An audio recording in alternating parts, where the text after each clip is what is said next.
అమ్మ బాబోయ్, ఇంత మోసమా? ప్రజలని గొర్రెలనుకున్నారా? గచ్చిబౌలి భూమి గురించి గత 4 రోజులుగా ఫేక్ న్యూస్ ని నేను కూడా నిజం అనుకున్నా. కానీ అసలు నిజమేంటంటే, నిజం తెలుసుకోండి, నో ద ట్రూత్.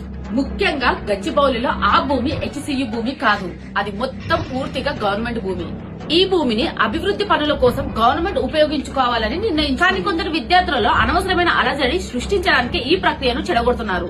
ఇంకా గవర్నమెంట్ దాదాపు 20,000 కోట్ల ప్రభుత్వ ఆస్తిని కాపాడింది.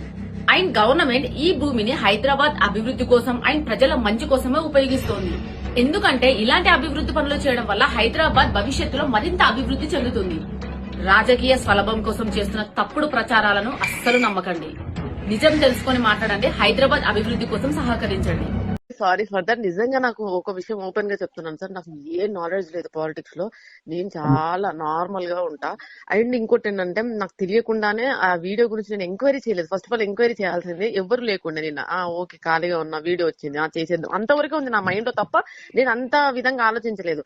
అండ్ వాళ్ళకి నేను మరీ అడిగినాను, దీనివల్ల ఏమైనా ఇష్యూస్ వస్తాయా, దీనివల్ల ఏమైనా పొలిటికల్ గా నాకు ఏమైనా ప్రెషర్ ఉంటుందా, ఏమైనా మీడియా నుంచి ఏమైనా ప్రెషర్ అవుతుంది, ఏమైనా నెగిటివ్ వస్తుందా అంటే లేదమ్మా ఏది రాదు, ఇదంతా జెన్యూన్, ఇదే అని చెప్పి వాళ్ళు గట్టిగా చెప్పేసరికి నేనే ఎంక్వైరీ చేయకుండా వీడియో చేసి రిలీజ్ చేశాక నా కామెంట్ చదివాక దాని తర్వాత నేను యూట్యూబ్ లోకి వెళ్ళి హెచ్సియు గురించి అప్పుడు ఎంక్వైరీ చేస్తే నాకు ఇదంతా విషయం తెలిసింది.